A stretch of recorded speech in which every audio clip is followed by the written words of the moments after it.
Assalamualaikum warahmatullahi wabarakatuh. Kembali lagi bersama saya, Inara Putri Pradipta Aristia Maharani, mahasiswa Manajemen Pemasaran tahun 2023 Universitas 11 Maret dengan NIM V1323039. Halo semuanya, selamat datang lagi dan selamat berjumpa lagi di video pembelajaran mengenai materi Direct Marketing Praktik. Jadi dalam video ini saya akan menjelaskan mengenai strategi pemasaran yang sangat efektif di dalam era digital seperti sekarang. Nah, apa sih direct marketing itu? Direct marketing atau pemasaran langsung itu merupakan sebuah tindakan secara face to face atau door to door. Tetapi di era sekarang ini pemasaran langsung bisa dilakukan dengan menggunakan teknologi seperti notifikasi, pop-up, iklan, dan juga email marketing. Nah, diidentifikasi terlebih dahulu nih, baru di-share berdasarkan track behavior. Teknik ini tuh lebih efektif menarik konsumen dan meningkatkan penjualan. Direct marketing ini merupakan cara yang efektif untuk menarik konsumen dan meningkatkan penjualan. Nah, kira-kira apa sih alasan direct marketing ini tuh efisien? Nah, karena direct marketing ini merupakan salah satu metode yang efisien dalam pemasaran, karena direct marketing ini tuh berfokus kepada siapa yang akan kita tuju untuk melakukan promosi agar budget yang kita keluarkan ini tidak terbuang sia-sia. Jadi, uh, semisal nih contohnya kita punya brand, kita punya produk pakaian wanita seperti itu. Jadi kita fokuskan siapa sih target kita. Berarti target kita ini uh, seorang wanita gitu, wanita remaja usia 20 hingga 30 seperti itu misalnya. Jadi kita fokuskan di wanita usia 20 sampai 30 tersebut. Jadi tidak terbuang sia-sia. Takutnya kalau tidak difokuskan, kita asal iklan main iklan sana sini, itu budgetnya tuh terbuang sia-sia karena kan kita fashion wanita. Kalau kita tidak mentargetkan, bisa jadi itu nanti malah iklannya kita kasih ke laki-laki, anak-anak, orang tua gitu yang tidak mengenal stylist, tidak mengenal fashion gitu. Jadi kan sangat sia-sia ya kalau fashion wanita tapi malah diiklankannya di pria gitu kan seharusnya kita fokuskan di wanita seperti itu. Nah, dengan cara ini tuh kita bisa mengumpulkan data juga dan pengumpulan data itu tuh kita juga mencari informasi tentang individu dari customer lalu kita analisis. Jadi tuh kita cari tahu dulu nih individu customernya kita tuh dia kayak hidupnya kayak gimana, seleranya, minatnya tuh pada bagian apa gitu. Lalu kita analisis, oh kira-kira ini cocok nggak? Jadi target fokus kita seperti itu. Lalu efektivitas biaya dalam direct marketing itu dicapai dengan menyampaikan pesan yang tepat pada audiens yang tepat juga. Karena namun juga tidak hanya pesan yang tepat dan pada audiens yang tepat, tapi juga memerlukan waktu yang tepat dengan mempertimbangkan relevansi informasi dan cara penyampaiannya. Jadi waktu yang tepat tuh seperti ini. Hmm, Misal kita akan mengirim email marketing. Jadi waktu yang tepat itu mungkin waktu yang tepat itu jam 12 karena jam 12 itu saat weekday itu jam 12 itu banyak orang itu sedang istirahat. Jadi main gadget gitu. Nggak mungkin. Jadi jangan waktunya tuh nggak tepat. Kita kirim emailnya tuh jam 2 dini hari di mana saat orang itu istirahat dan jarang membuka gadget seperti itu. Nah, dalam hal tersebut, database pelanggan itu sangat-sangat dibutuhkan karena dengan memanfaatkan manajemen informasi yang canggih dan basis data pemasaran, itu tuh mendukung keseluruhan proses pemasaran dengan mengidentifikasi kebutuhan konsumen. Jadi kita bisa tahu nih kebutuhan konsumen kita tuh kayak apa. Lalu informasi atau database pelanggan itu sangat penting bagi perusahaan karena menurut saya pemasaran itu tidak akan berjalan baik tanpa adanya data. Jadi data itu sangat penting. Di dunia pemasaran itu data itu sangat-sangat penting. Lalu dalam praktiknya, pemasaran langsung itu menekankan pentingnya privasi pelanggan dengan menghindari penyalahgunaan data dan penggunaan pernyataan opt-in. Apakah pelanggan bersedia menerima iklan dari website? Jadi kita itu juga mengedepankan tentang privasi pelanggan. Jadi sejauh apa sih kita tahu tentang latar belakangnya pelanggan gitu. Terus kita tidak menyalahgunakan data. Jadi misal kita sudah dapat datanya, ya kita tidak disalahgunakan, tidak dijual belikan datanya, tidak atau tidak di apa tidak dipublikasikan secara luas, secara umum seperti itu. Lalu kita juga ada pernyataan opt-in, yaitu kita bertanya nih, kira-kira pelanggan ini mau nggak sih, bersedia nggak sih kalau kita ngasih iklan dari website gitu. Jadi kita kasih tahu, kamu kira-kira bersedia nggak menerima iklan dari kita gitu. Kalau kiranya pelanggan tidak bersedia, ya sudah. Tapi kalau pelanggan bersedia, ya kita harus bisa berkomitmen untuk menjaga data pelanggan. Lalu ada selain opt-in, ada juga opt-out atau memilih untuk tidak berpartisipasi atau menolak sesuatu yang sebelumnya itu telah dipilih atau disetujui secara bijaksana. Jadi kalau tadi pelanggan itu berhak menolak gitu ya, dan uh, itu namanya opt out. Nah, kalaupun pelanggan ini menerima lalu ingin mengubah keputusannya gitu ya, ingin mengubah keputusannya dengan kata lain, oh tadinya aku menerima, sekarang aku mau menolak nih, aku mau memutus iklan gitu. Itu juga haknya pelanggan dan kita harus menghargai hak itu. Jadi kita tidak bisa memaksakan.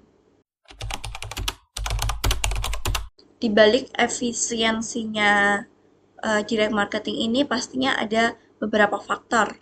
Jadi yang ada beberapa faktor ini yang uh, faktor ini tuh berperan penting dalam perkembangan direct marketing. Salah satunya itu adanya pilihan yang ada. Jadi karena banyaknya informasi, pelanggan itu tuh makin kewalahan, makin bingung gitu dengan berbagai informasi yang ada.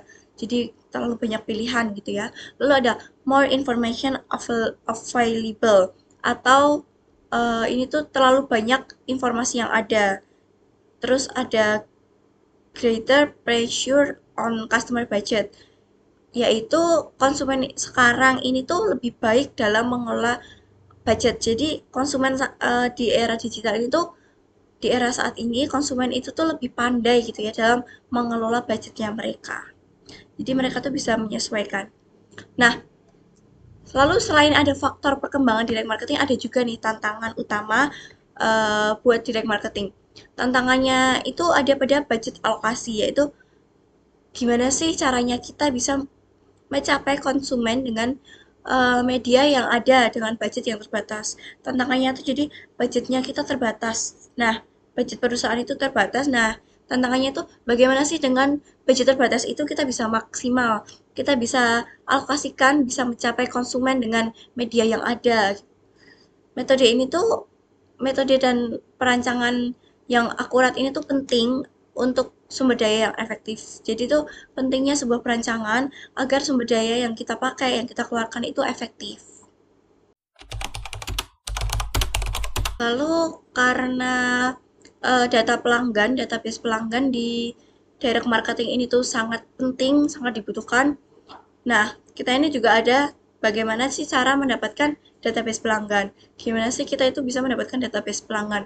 Caranya yang pertama yaitu dengan market research. Dari market research ini tuh kita bisa mengetahui kenapa sih orang membeli produk kita. Kita juga bisa meng-highlight kesalahan komunikasi konsumen terhadap pesan yang kita berikan.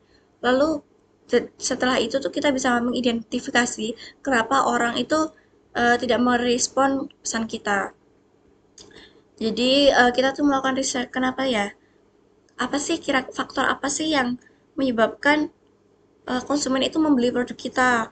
Entah karena mungkin kualitas produk kita itu bagus, atau uh, harganya yang terjangkau, atau faktor lain gitu. Jadi kita analisis alasan konsumen itu membeli produk kita tuh apa. Lalu ada juga kesalahan komunikasi konsumen terhadap pesan yang kita berikan. Nah, itu kita highlight, kita fokuskan. Kira-kira kesalahan komunikasi apa sih yang terjadi? Kesalahan komunikasi konsumen apa sih yang terjadi terhadap pesan yang kita berikan?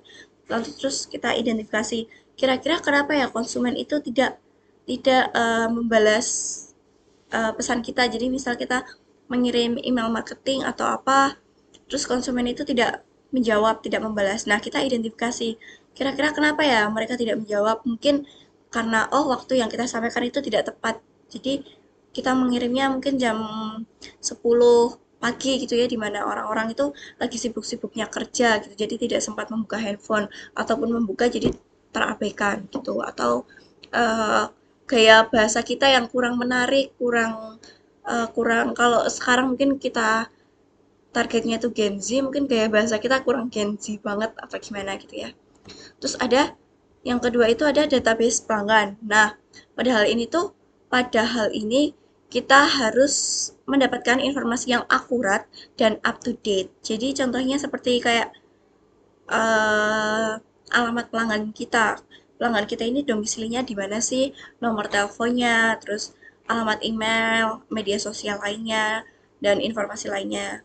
Dari database itu kita bisa bisa memaksimalkan gitu ya, buat memaksimalkan untuk menjalankan direct marketing dari perusahaan kita. Selanjutnya ada marketing communication. Nah, marketing communication ini merupakan proses penyampaian pesan dari perusahaan kepada konsumen.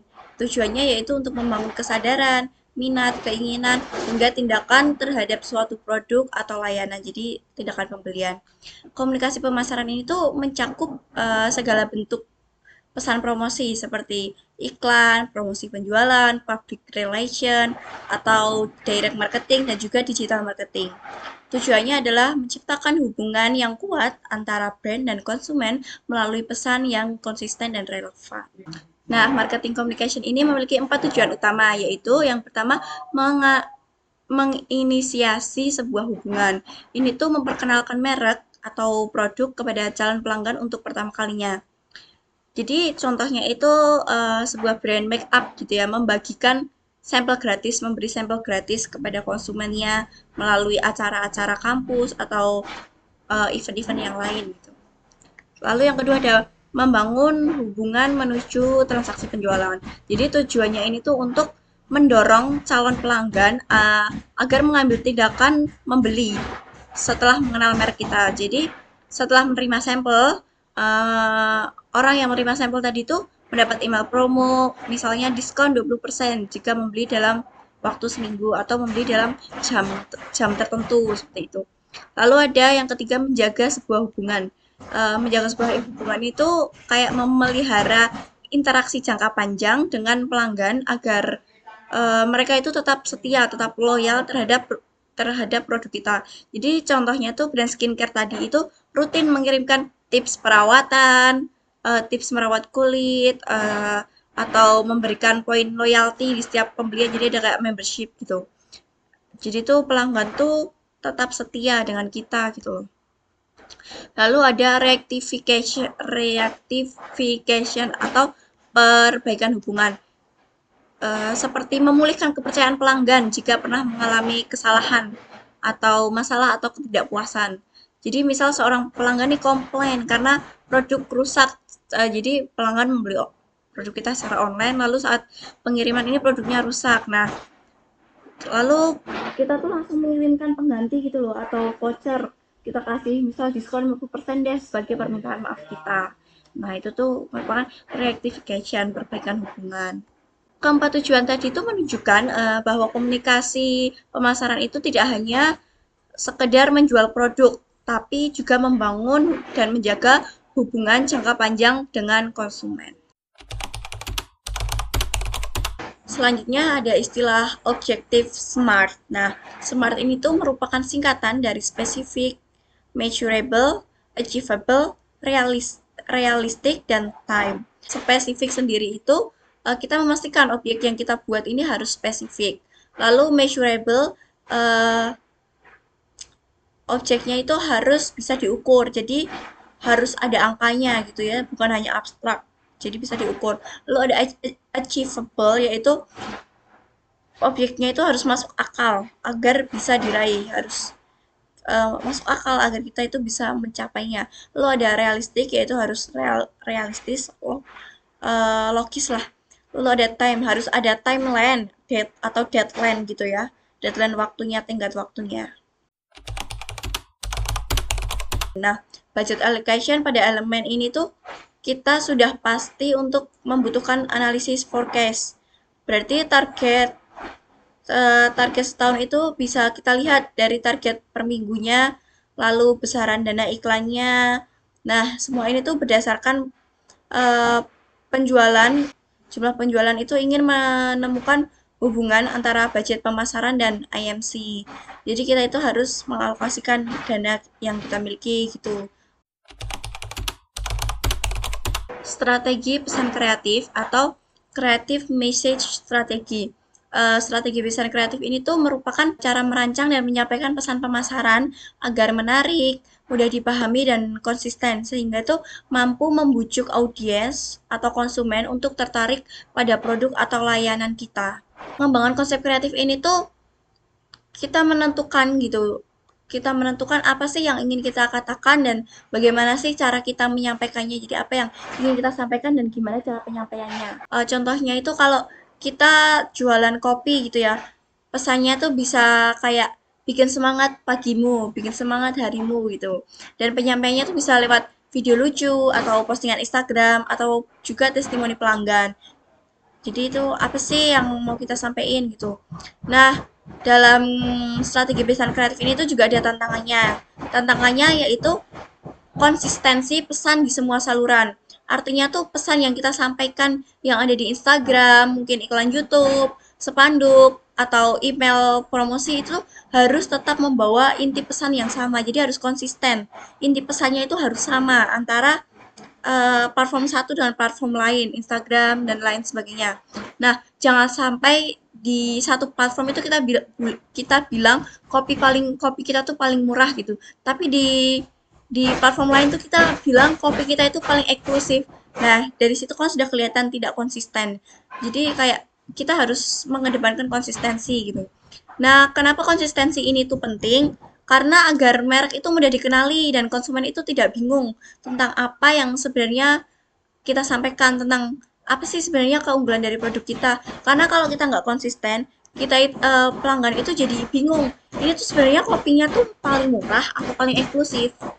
Selain membuat konten yang konsisten, kita itu juga harus membuat konten yang pragmatis, yaitu fokus pada keunggulan produk. Pragmatis itu artinya praktis dan to the point, langsung ke poinnya gitu. Dalam strategi ini tuh artinya jangan hanya membuat konten yang lucu atau viral. Pastikan secara jelas gitu keunggulan produk kita. Contohnya tuh kayak kita membuat video estetik gitu ya tentang parfum. Nah, kita juga perlu menyampaikan tahan 12 jam dengan aroma bunga yang segar. Itu tuh jadi harus menonjolkan gitu loh, tahan 12 jam gitu. Jangan hanya membuat sinematik parfumnya doang yang estetik. Nah, cara ini tuh bisa membantu konsumen itu melihat manfaat nyata, manfaat asli gitu dari produk kita.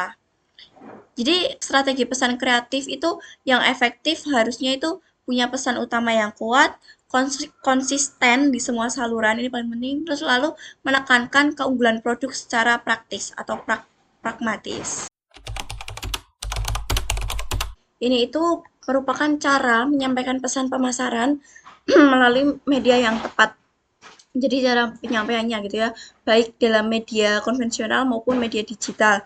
Ini tuh agar pesan yang kita sampaikan itu sampai ke target audiens secara efektif dan efisien. Tujuannya tujuannya itu apa? Tujuannya itu agar iklan yang kita sampaikan itu bisa sampai ke orang yang tepat.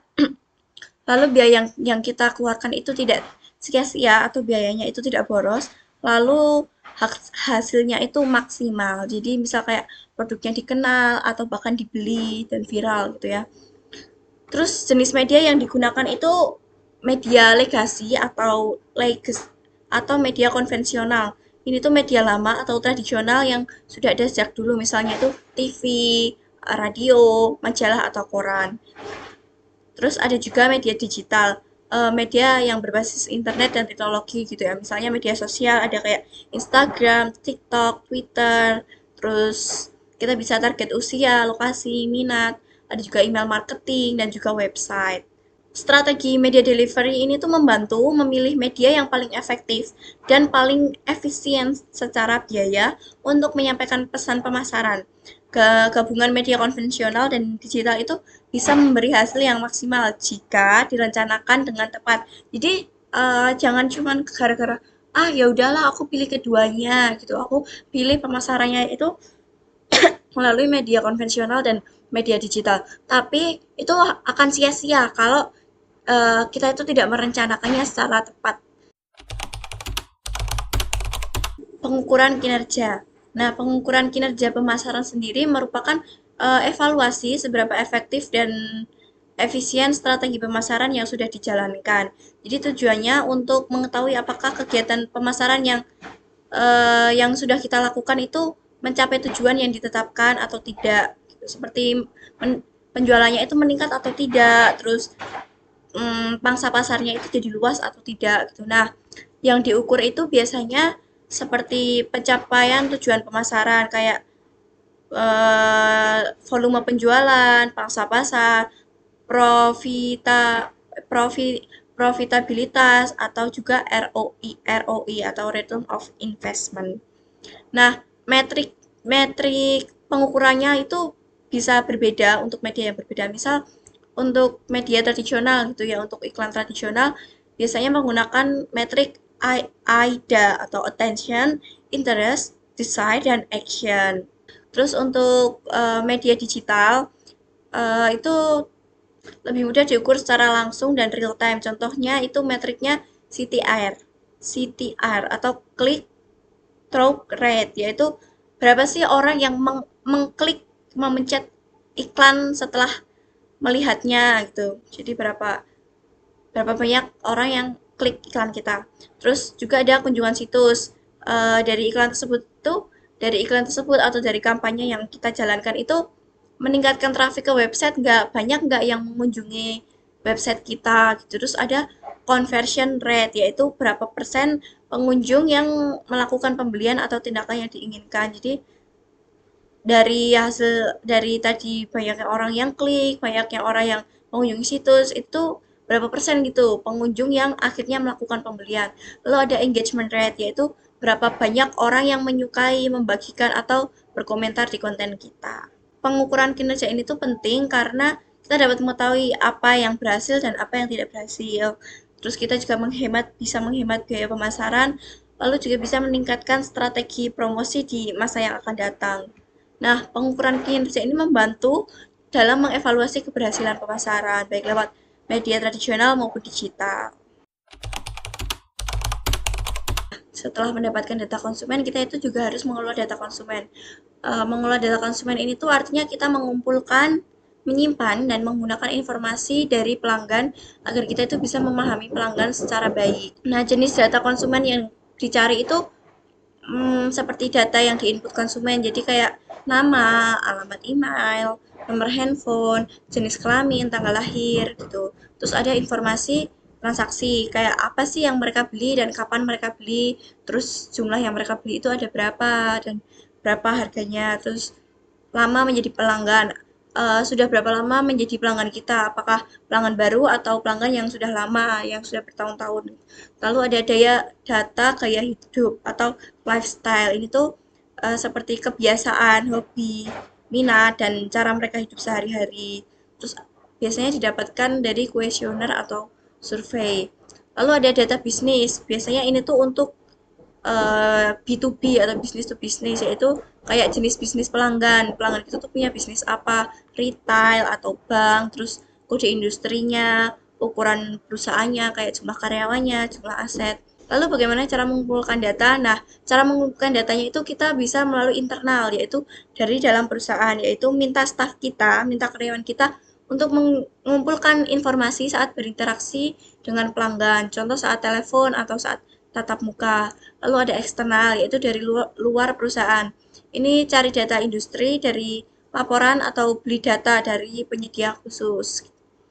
Terus ada marketing research, yaitu kita menggunakan metode statistik seperti regresi linear untuk menganalisis data dan mencari tren. Nah, ada juga cara mengumpulkan informasi dari pelanggan lama. Ini tuh biasanya kita bisa melibatkan karyawan, seperti mengarahkan karyawan untuk aktif menggali informasi saat berinteraksi dengan pelanggan. Lalu ada kuesioner spesifik, membuat pertanyaan yang langsung menyentuh kebutuhan dan kebiasaan pelanggan. Terus ada desain kuesioner yang menarik, kayak kuesionernya itu harus singkat, jelas, dan relevan, terus menggunakan bahasa yang santai tapi sopan gitu. Terus ada pantau tren dan kompetitor. Jadi kita lihat apa yang saat ini sedang viral, apa yang sedang populer, dan apa sih yang dilakukan kompetitor kita. Nah, terus bisa juga data dari sumber publik, contohnya company house yang menyimpan data perusahaan. Terus ada rented mailing list, yaitu atau menyewa data seperti email, nomor HP, dan alamat untuk promosi. Terus ada original research. Kita itu melakukan penelitian sendiri dengan metode seperti forecasting, conjoint analysis, lalu atau penyebaran kuesioner. Terus selanjutnya ada menggunakan internet, yaitu banyaknya data sekunder. Banyak data sekunder, jadi yang bisa diakses online dari organisasi terpercaya. Nah, kenapa sih kita itu harus mengumpulkan data konsumen? Ini tuh tujuannya untuk segmentasi, yaitu membagi pelanggan ke dalam kelompok berdasarkan usia, kebiasaan, dan minat. Terus ada juga selain segmentasi agar penawaran produk lebih tepat sasaran. Jadi kita tidak asal promosi, tidak asal mengirim email marketing, tetapi juga harus disesuaikan dengan kebutuhan pelanggan. Segmentasi dan profiling. Segmentasi sendiri ini yaitu proses membagi pelanggan menjadi beberapa kelompok kecil seperti berdasarkan umur, tempat tinggal, kebiasaan belanja. Tujuannya itu untuk komunikasi lebih efektif dan hemat biaya. Kalau profiling sendiri itu kita mengenali ciri khas pelanggan yang loyal agar kita bisa fokus ke prospek yang mirip. Lalu ada loyalty ladder atau tangga loyalitas. Tangga loyalitas ini tuh digunakan untuk mengelompokkan pelanggan berdasarkan tingkat kedekatan dengan merek. Misal ada kayak tabel gitu ya, ada level advocate. Level advocate itu yaitu pelanggan yang sangat setia dan merekomendasikan produk kita ke orang lain. Terus di bawahnya advocate ada customer, yaitu pelanggan yang membeli produk kita secara rutin. Terus ada juga considering, yaitu pelanggan yang masih mempertimbangkan untuk membeli. Terus ada prospek, yaitu pelanggan yang belum membeli produk kita tapi dilihat ini tuh pelanggan yang potensial. Terus ada suspek atau suspek, yaitu pelanggan yang masih dalam tahap pengenalan atau baru baru melihat. Jadi pelanggan itu baru mengenali produk kita, baru melihat-lihat produk kita. Nah, dengan ini tuh kita bisa menyesuaikan komunikasi sesuai posisi mereka. Nah, jadi kesimpulannya direct marketing ini merupakan strategi pemasaran yang menyasar langsung ke konsumen, baik secara tradisional maupun digital. Nah, strategi ini tuh dianggap efisien karena pesan promosi dikirimkan kepada target yang spesifik sehingga biaya yang kita keluarkan itu tidak sia-sia. Terus keberhasilan direct marketing ini juga sangat bergantung pada data pelanggan yang akurat dan up to date. Untuk mendukung direct marketing sendiri, perusahaan perlu mengumpulkan dan mengelola data konsumen seperti data pribadi, riwayat transaksi, lamanya menjadi pelanggan, gaya hidup, dan informasi bisnis. Ini tuh dalam konteks B2B. Data ini tuh bisa diperoleh secara internal melalui karyawan, survei langsung, atau juga eksternal dari database industri, internet, atau daftar sewaan. Selain itu, riset pasar juga diperlukan untuk mengetahui motivasi pembelian, respon pelanggan, serta kesalahan komunikasi. Informasi yang kita kumpulkan itu digunakan untuk melakukan segmentasi, yaitu membagi konsumen dalam kelompok tertentu agar komunikasi lebih tepat sasaran. Nah, segmentasi ini bisa berbasis demografis, psikografis, atau posisi pelanggan dalam tangga loyalitas, dari suspek hingga advocate. Dalam strategi komunikasi pemasaran ada 4 tahap penting, yaitu menginisiasi hubungan seperti memperkenalkan produk, membangun menuju transaksi atau menarik pelanggan untuk membeli produk kita, lalu ada menjaga hubungan atau membangun loyalitas, dan yang terakhir memperbaiki hubungan untuk mengatasi keluhan pelanggan. Nah, seluruh proses ini tuh membutuhkan perencanaan yang matang. Tujuannya itu smart, alokasi anggaran, pesan kreatif yang konsisten, pemilihan media tradisional ataupun digital, serta pengukuran kinerja juga menggunakan indikator seperti ROI atau AIDA. Untuk tantangan utamanya itu bagaimana cara menyampaikan pesan yang efektif dengan anggaran terbatas dan media yang beragam, serta bagaimana sih memanfaatkan data secara etis dan relevan untuk menciptakan hubungan jangka panjang dengan pelanggan. Nah, itu tadi merupakan penjelasan singkat mengenai direct marketing praktik. Semoga video ini dapat membantu teman-teman yang ingin mempelajari direct marketing praktik. Kurang lebihnya saya mohon maaf. Wassalamualaikum warahmatullahi wabarakatuh.